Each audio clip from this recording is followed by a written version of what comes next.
الحمد للہ رب العالمین والصلاة والسلام علی سید الانبیاء والمرسلین اما بعد فاعوذ باللہ من الشیطان الرجیم بسم اللہ الرحمن الرحیم یا ایہا الذین آمنوا اتقوا اللہ ولتنظر نفس ما قدمت لغد واتقوا اللہ ان اللہ خبیر بما تعملون ولا تکونوا کالذین نسوا اللہ فانساہم انفسہم اولئک هم الفاسقون صدق اللہ مولانا العظیم وصدق رسولہ النبی الأمی الکریم ونحن علی ذلک من الشاہدین والشاکرین والحمد للہ رب العالمین۔ معزز حاضرین ناظرین، اللہ رب العزت کا بے حد و بے حساب لطف و کرم ہے کہ ہم اللہ کے گھر میں اللہ رب العزت کی ملاقات کے لیے حاضر ہوئے ہیں۔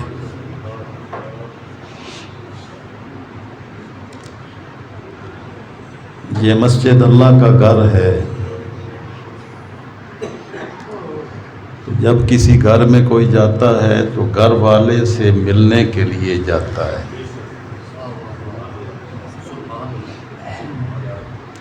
تو جس گھر میں آپ آئے ہیں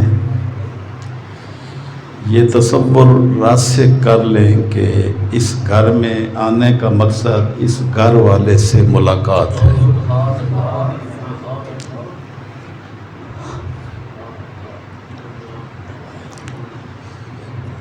اس لیے کبھی بھی پیچھے نہ رہا کریں، بڑھ کر آگے آگے ملاقات کرنے والوں میں شامل ہوا کریں۔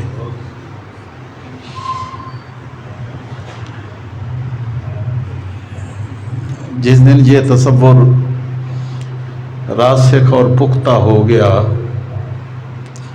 کہ ہم کس کی چوکھٹ پہ جا رہے ہیں اور کس سے ملنے کے لیے جا رہے ہیں، تو اس دن جمعہ کی اس نماز کی کیفیات ہی مختلف ہوں گی۔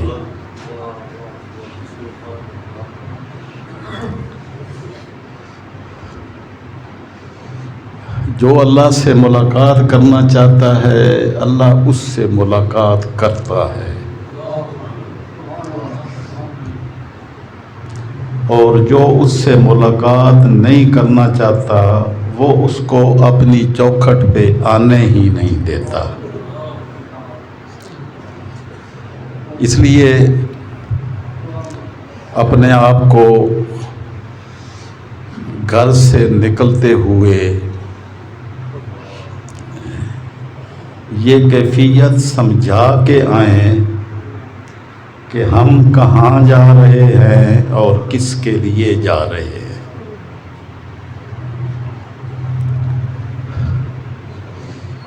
یہ نماز جمعہ کا اجتماع چند ایک لوگوں کے لیے ملاقات کا ٹائم نہیں ہے، بلکہ ہر اس شخص کے لیے ملاقات کا ٹائم ہے جو یہ تصور لے کر اس کی بارگاہ میں حاضری دیتا ہے۔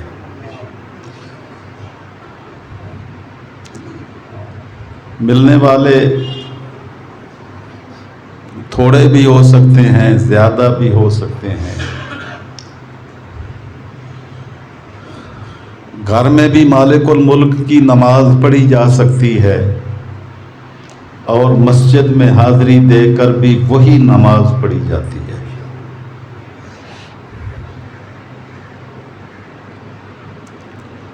لیکن گھر میں پڑھنے والا ایک نماز پڑھتا ہے تو مسجد میں اللہ کے گھر میں آ کر جو اس کی بارگاہ اور اس کی چوکھٹ پہ حاضری دے کے وہی نماز پڑھتا ہے، وہ رب ذوالجلال اپنی بارگاہ میں 27 نمازیں شمار کرتا ہے۔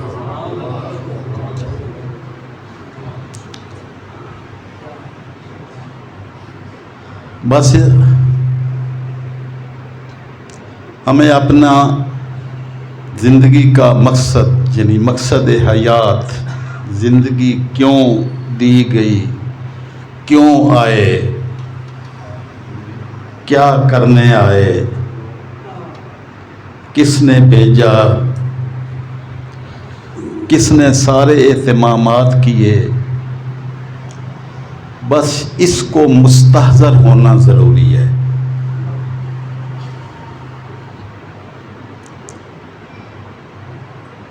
اللہ رب العزت نے سورہ حشر میں یہ فرمایا، جو میں نے یہ آیات کریمہ تلاوت کی، سورہ حشر کی 18 نمبر آیت سے میں نے شروع کیا۔ اللہ رب العزت نے ارشاد فرمایا، یا ایھا الذین آمنوا، اے ایمان والو، اتقوا اللہ، اللہ سے ڈرو۔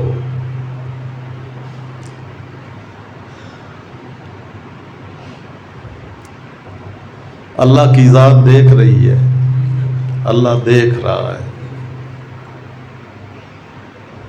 تمہارا کوئی بھی عمل ظاہر میں ہو یا باطن میں، چھپا ہوا ہو یا لوگوں کی نظروں کے سامنے ہو، اللہ دیکھ رہا ہے۔ تو اللہ کا خوف کرو، اللہ سے ڈرو۔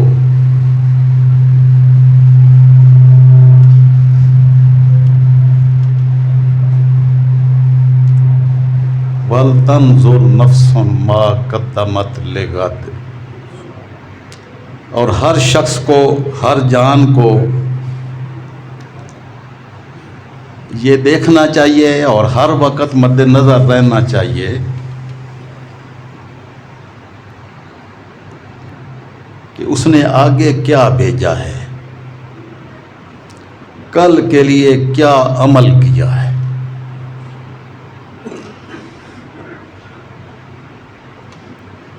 یہاں سارا دن رات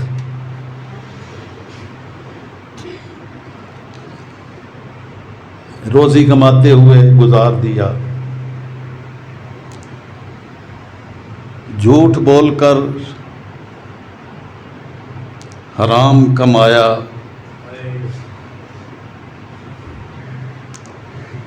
حرام کھایا، اولاد کو بھی حرام کھلایا،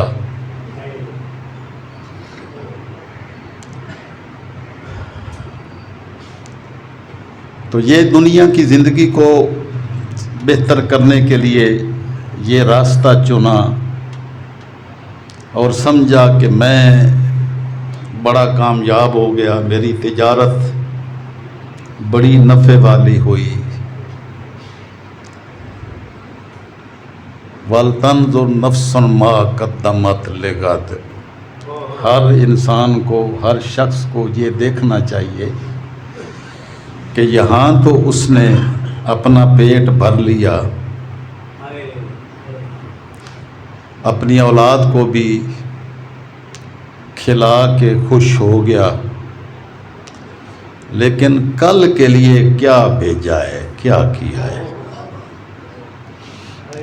اِنَّ عَلَيْكُمْ لَحَافِظِينَ،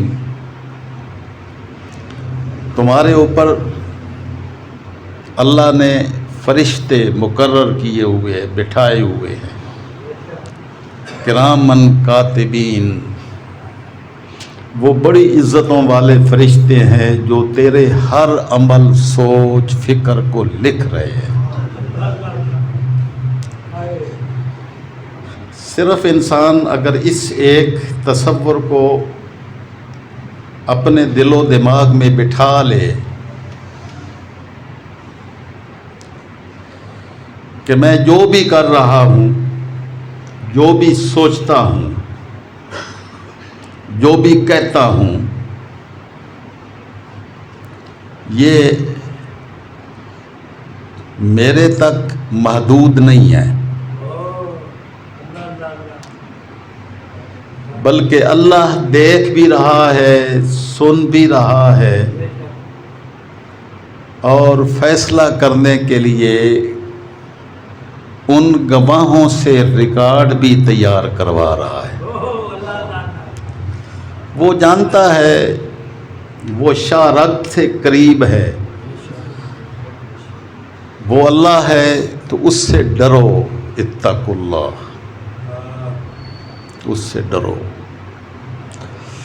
اور دیکھو کہ تم نے یہاں اس دنیا کو اور اپنی دنیا کی زندگی کو سنوارنے کے لیے بڑی محنت اور بڑی کوشش اپنی جگہ پہ جاری رکھی کی، لیکن سوال یہ ہے کہ دنیا جس میں تم نے رہنا بھی شاید چند دن کے لیے ہے، اس کو تو سنوارنے کی کوشش کی، لیکن جہاں ہمیشہ رہنا ہے اس کو سنوارنے کے لیے کیا کیا ہے؟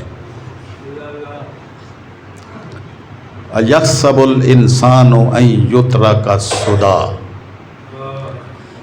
اللہ کہتا ہے، اللہ ارشاد فرماتا ہے، کیا انسان یہ گمان کرتا ہے کہ اس کو آوارہ چھوڑ دیا جائے گا؟ سدا عربوں میں چونکہ جانور پالنا اور بالخصوص اونٹ پالنا یہ صحرائے عرب کا ساری معیشت اسی پر منحصر تھی۔ تو جب اونٹنی نہ بچہ جننے کے قابل رہے نہ دودھ دینے کے قابل رہے تو مالک پر اس کا خرچہ مفت میں پڑ جاتا ہے، وہاں سے نکلتا کچھ نہیں ہے۔ تو عرب ایسی اونٹنی کو جو ناکارہ اور بیکار اور مفید چیز نہ رہے، بیکار ہو جائے، تو اس کو جنگل میں چھوڑ دیتے تھے کہ بس وہ اپنا ہی کھائے تو اپنا ہی پیے، تو جہاں سے ملے کھا لے، میں اس کو سنبھال نہیں سکتا۔ تو نہ مالک اس کا بالغ بنتا ہے نہ اس کا ذمہ دار ٹھہرتا ہے۔ تو جس اونٹنی کو بے مہارہ بغیر ملکیت کے اظہار کے ایسے چھوڑ دیا گیا ہو اس کو سدا کہتے ہیں۔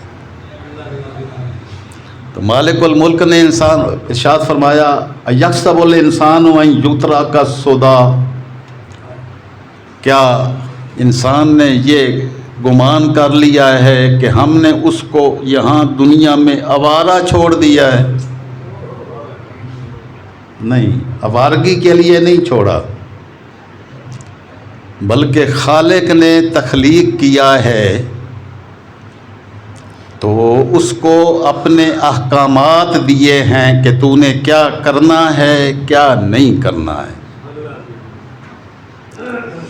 اس کا حساب بھی لے گا کہ تو نے میرے احکامات پر جن پر عمل کرنا ضروری تھا تو نے کتنا عمل کیا، جن سے تمہیں روکا تھا تو کتنا رکا،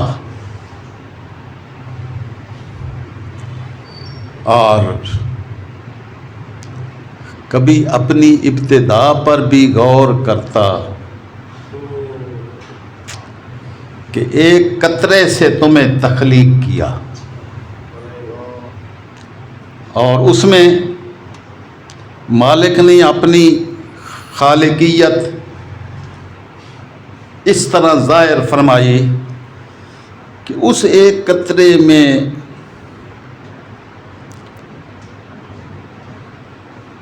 تیرا کتنا خوبصورت وجود بنا دیا۔ حسن کا مرکب بنا دیا، تیرے بازو بنا دیے جس میں اتنی قوت جس پر تو اتراتا پھرتا ہے، تیرے پیر بنائے جس پر تو کھڑا ہوتا ہے،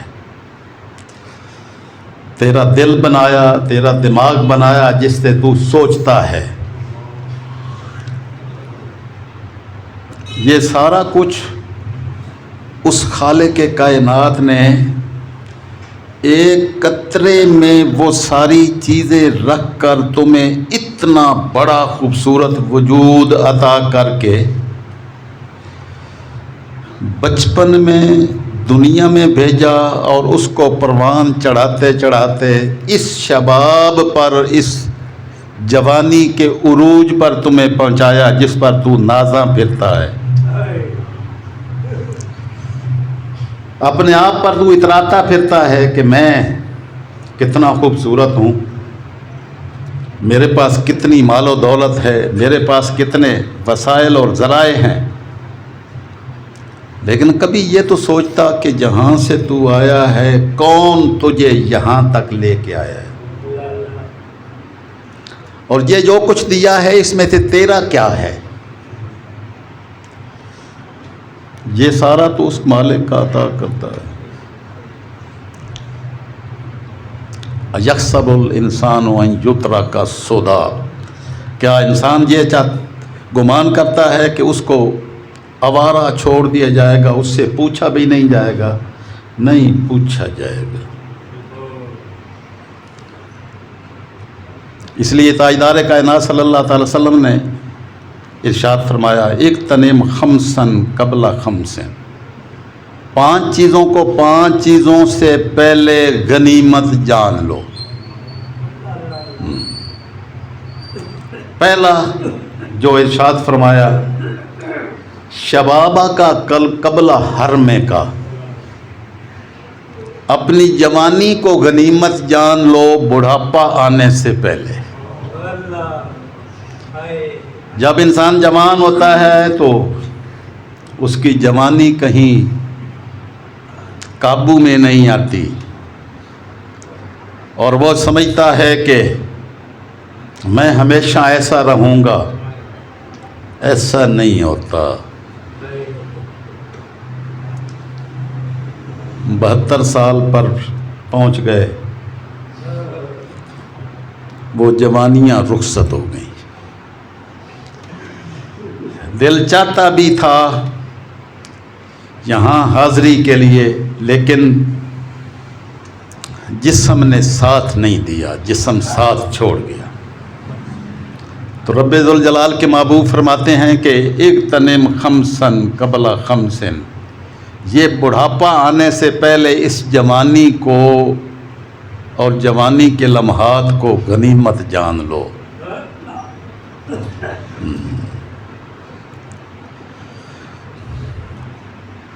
اس جوانی میں انسان جو ہے نا وہ بے ہوش ہوتا ہے، سمجھتا ہے کہ بس یہ جوانی ہمیشہ رہے گی، لیکن یہ وہ حقیقت ہے جو ہر ایک کو پتہ بھی ہے، اور پتہ ہمیشہ اپنی آنکھوں کے سامنے اس کو رہنا بھی چاہیے۔ کسی کی بھی جوانی شباب قائم نہیں رہتا، جدھر بھی دیکھیں ہر شے کا عروج آتا ہے تو عروج کے بعد زوال بھی آتا ہے۔ سورج سر پر آتا ہے تو ڈھلتا بھی ہے، پھر غروب بھی ہو جاتا ہے۔ رات کی تاریکی عالم کو لپیٹ میں لے لیتی ہے، نہ تاریکی ہمیشہ رہتی ہے، پھر سورج کی کرنیں طلوع ہوتی ہیں، اور نہ ہی دن ہمیشہ رہتا ہے، دن بھی آتا ہے اور تاریکی رات بھی آتی ہے۔ یہ انسانی زندگی کی کشمکش اسی طرح جاری و ساری ہے۔ جو جہاں آیا ہے اس نے جانا بھی ہے، لیکن حقیقت یہ ہے کہ ہم کیا اپنے اعمال کے اعتبار سے یہ حقیقت اپنے من میں سمجھتے ہیں کہ ہم نے جاننا ہے؟ اگر یہ حقیقت سمجھ آ جاتی تو حضور غوث الاعظم رضی اللہ تعالیٰ عنہ نے فرمایا کہ جس کے بیٹے، جس کی اولاد فرما بردار ہے، جس کی اولاد فرما بردار ہے، اس کو جوڑ جوڑ کے رکھنے کی کیا ضرورت ہے؟ اور جس کی اولاد نافرمان ہے، اس کو بھی جوڑنے کی کیا ضرورت ہے؟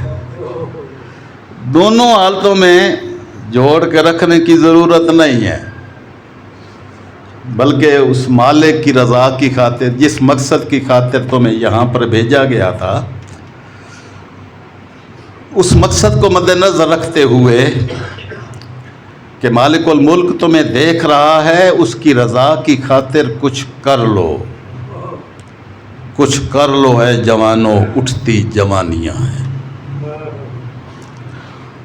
اور جب یہ شباب ختم ہو جائے گا، بڑھاپا آ جائے گا، تو شباب میں تو آپ بہت سارے اعمال صالحہ اللہ کی رضا کی خاطر کر سکتے ہیں، لیکن جب اٹھنے کی ہمت ہی نہ رہے، وضو بھی نہ کر سکیں،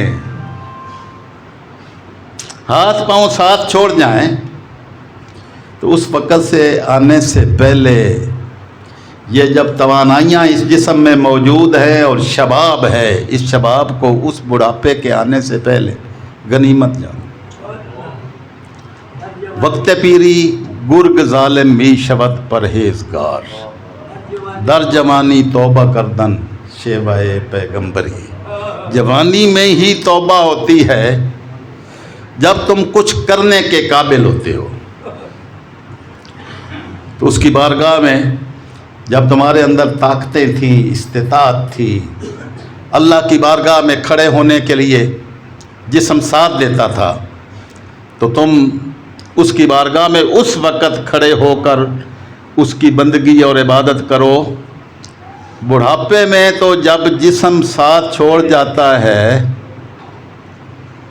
تو بھیڑیا اس وقت شکار سے توبہ کر لیتا ہے، تم بھی اب توبہ کرو اور مالک کی بارگاہ میں معافی مانگو۔ وَلَا تَكُونُوا كَالَّذِينَ وَاتَّقُوا اللَّهَ، پھر فرمایا اللہ سے ڈرو۔ پہلے فرمایا اے مومنین، اے ایمان والو، اللہ سے ڈرو اور دیکھو کہ کل کے لیے آپ نے کیا عمل کیا، کہ اللہ کی بارگاہ میں پیش ہونا ہے۔ تو جب یہ سارے سلسلے ختم ہو جائیں گے، چاند بے نور ہو جائے گا، سورج کی روشنی ختم ہو جائے گی، اور کچھ بھی نہیں ہوگا جہاں پر اتراتے پھرتے ہو، اس میں سے کچھ بھی باقی نہیں بچے گا، تو بس تنہا اکیلا ایک کھڑا ہوگا۔ وہاں تو آپ اپنی اولاد کو بھی بھول جائیں گے،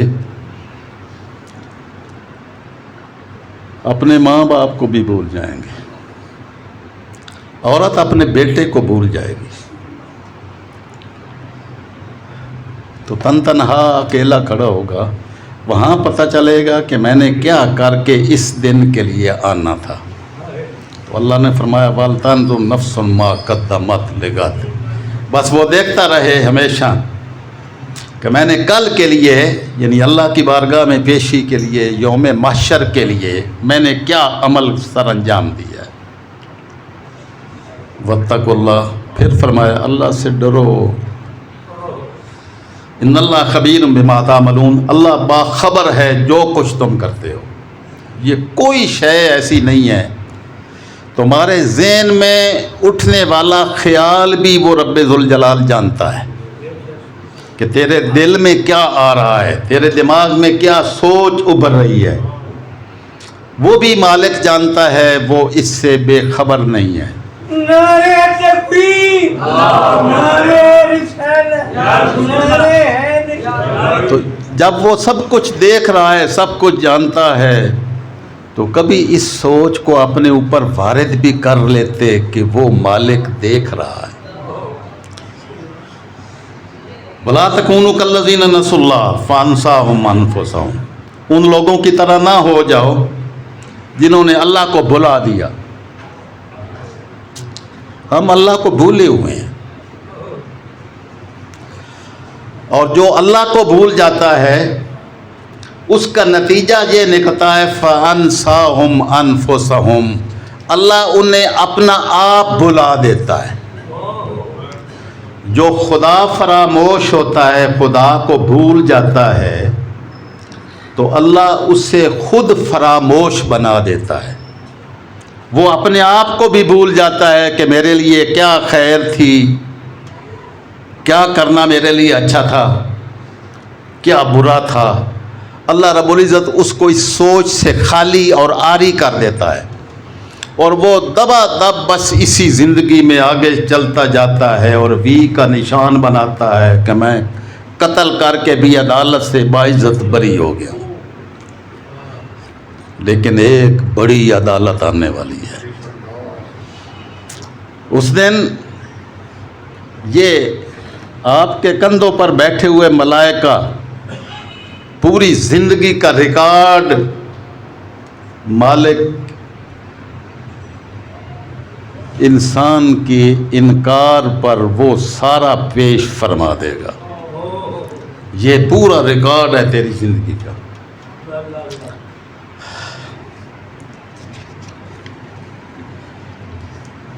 اب اس کو دیکھ لے کہ تم نے کیا کیا تھا۔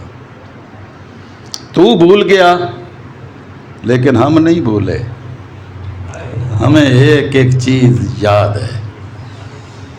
لا یستوی اصحاب النار و اصحاب الجنہ، رب ذوالجلال نے فرمایا کہ جو جنتوں والے ہیں، جنتی جو لوگ ہیں، وہ اور دوزخی لوگ آپس میں برابر نہیں ہو سکتے۔ یہاں انسان سمجھتا ہے کہ میں حرام کی کمائیاں کر کر کے، دوسروں پر ظلم کر کر کے، دوسروں کے حق چھین چھین کر میں کوئی بہت بڑا بن گیا ہوں۔ اپنے انجام کو کبھی سوچا ہوتا؟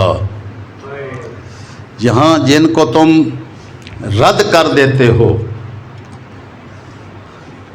جن کو اللہ رب العزت نے اپنی بارگاہ میں بلایا ہوتا ہے، اور اس کی بارگاہ میں جو حاضری کے لیے آتے ہیں اور جو نہیں آتے، یہ دونوں برابر تو نہیں نہ ہو سکتے۔ یہ اللہ کا گھر ہے۔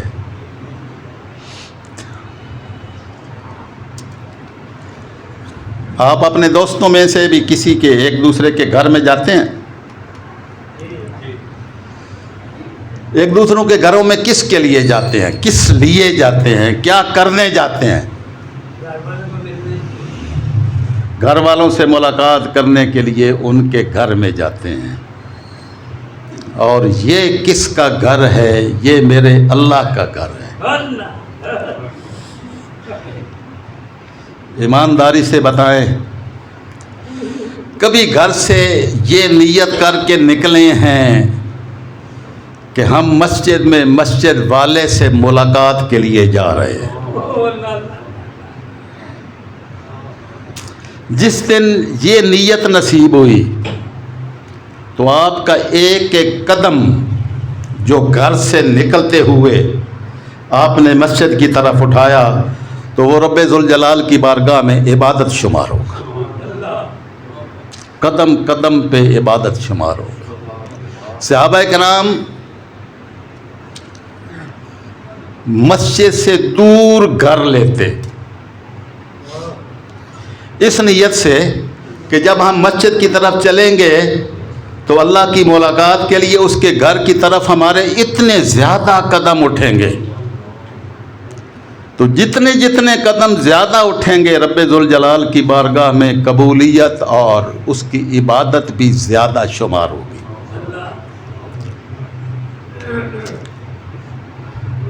جب ہم خطبے کا آغاز کرتے ہیں تو چند ایک لوگ بیٹھے ہوتے ہیں، بس ایک رسم پوری کرنے کے لیے ہم بالعموم رسم پوری کرتے ہیں۔ ہمارا دین صرف رسم و رواج کی شکل اختیار کر گیا اور اس تصور سے عالی ہو گیا ہے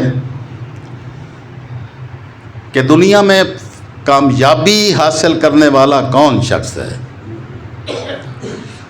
ہم نے کامیابی کسی اور چیز کو سمجھا ہوا ہے. اللہ رب العزت نے کامیابی اور بیان کی ہے, اللہ اور اس کے رسول نے اور بیان کی ہے. یہ آیت بتا رہی ہے لا یستوی اصحاب الجنہ, جنتی لوگ اور اصحاب النار دوزخی لوگ برابر نہیں ہو سکتے. باری تعالیٰ کامیاب کون ہوا؟ فرمایا اصحاب الجنت ہم الفائزون, جنتی لوگ ہی صرف کامیاب ہوئے. نعرہ تکبیر, نعرہ رسالت. جو اس اللہ کی بارگاہ کی طرف اپنی بندگی کا اظہار کرنے کے لیے حاضری دیتے ہیں, تو اللہ کو راضی کرنے کے لیے جو قدم چل کے آتا ہے تو ایک ایک قدم مالک کی بارگاہ میں درجہ قبولیت پا جاتا ہے. تو یہ جمعہ کا اجتماع ہوتا ہے, میں بھی کہاں سے چل کے آتا ہوں صرف اس لیے کہ میں اپنے آپ کو واعظ کروں اور آپ کو بھی کچھ سنا دوں. یہ سننے کی نیت لے کر کہ ہم اللہ رسول کی بات سمجھیں گے, شاید کوئی بات ہمارے دل پر اثر کر جائے. کئی آخری رکعت میں آ کے ملیں گے کہ میں نے جمعہ تو پڑھ لیا, کئی ویسے اینڈ پر آئیں گے جب گفتگو ختم ہو جائے گی. کبھی اس گفتگو کو اللہ رسول کی بات سننے کی نیت سے بھی آیا کریں.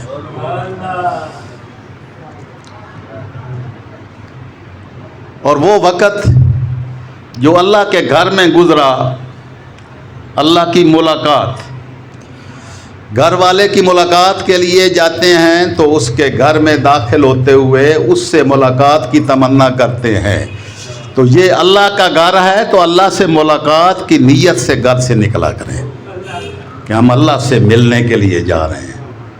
اور جب یہ سوچ پختہ ہو گئی کہ اللہ سے ملاقات کے لیے جا رہے ہیں تو آپ کے قدم پہلے اٹھیں گے کہ ہم اگلی صف میں بیٹھنے والوں میں شامل ہوں جو اللہ سے ملاقات کے لیے اس کی بارگاہ میں حاضر ہوئے ہیں. بس یہ سوچ کا ہی فرق ہوتا ہے. یہی سوچ والے اصحاب الجنہ بن جاتے ہیں اور اس سوچ سے خالی لوگ اصحاب النار رہ جاتے ہیں.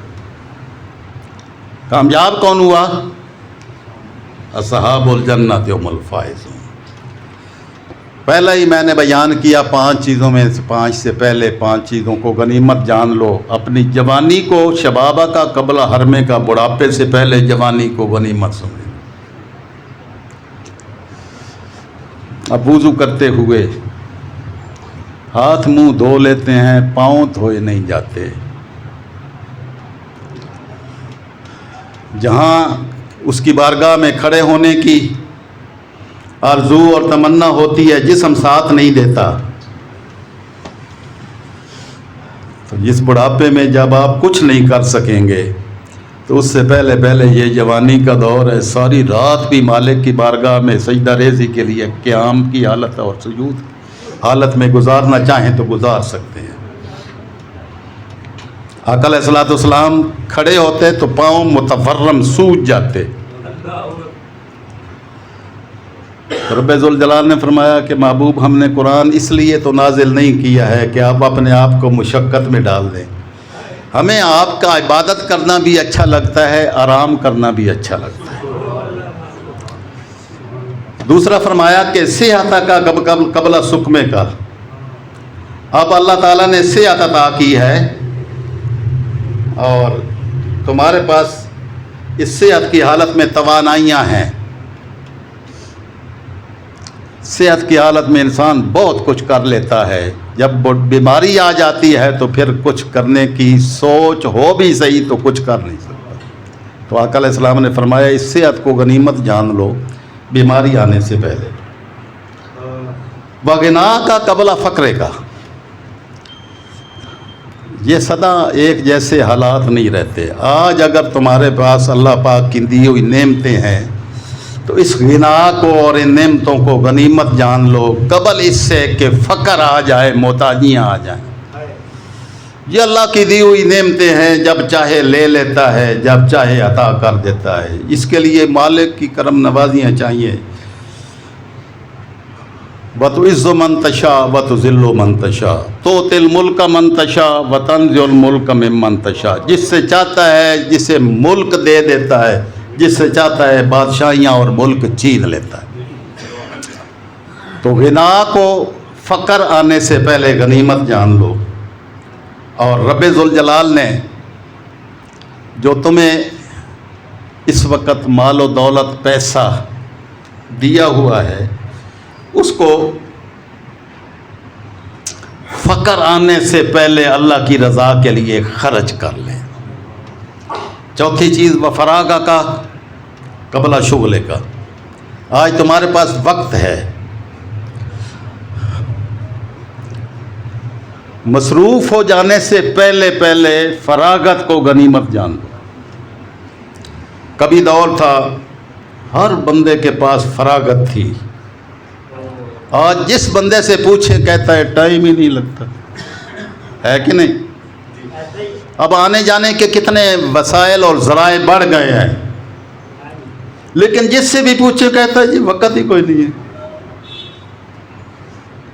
میرے حضور ضیاء الامت رحمۃ اللہ تعالیٰ علیہ نے سبق کے دوران ایک مرتبہ ارشاد فرمایا کہ جو انسان کہتا ہے میرے پاس وقت نہیں ہے وہ غلط کہتا ہے. خالق کائنات نے جس نے ساری کائنات بنائی، انسان کو پیدا کیا، اگر انسان کی ضرورت کے لیے یہ 24 گھنٹے کافی نہ ہوتے تو اللہ 24 گھنٹے کا دن رات نہ بناتا، 30 گھنٹے کا بنا دیتا.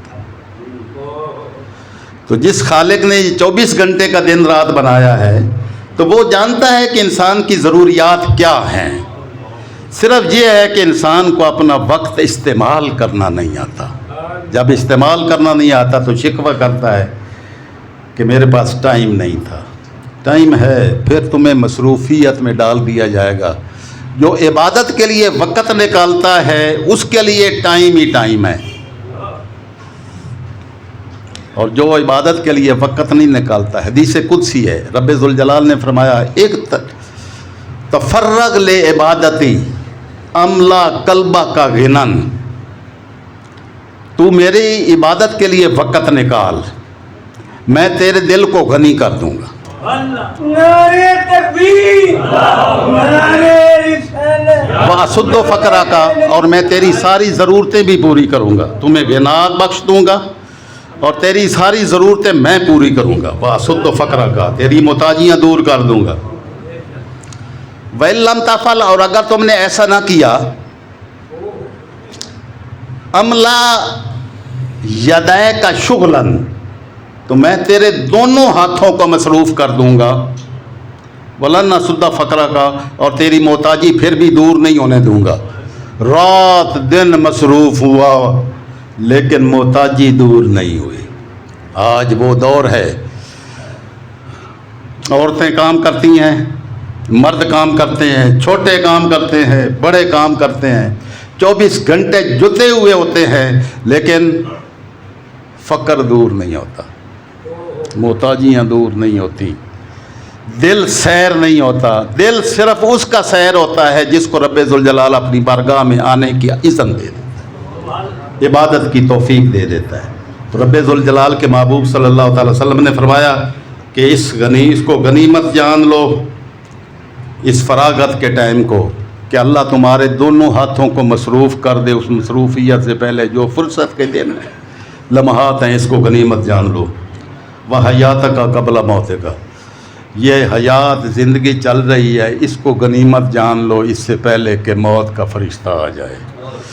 جب موت کا فرشتہ آ جائے گا تو پھر تم چاہو گے بھی صحیح کہ ہمیں کوئی مہلت مل جائے، تو مہلت نہیں ملے گی. اس زندگی کی لمحات کو، زندگی کی ان گھڑیوں کو غنیمت جان لو اور اس کو اللہ رب العزت کی عبادت اور بندگی میں صرف کر دو.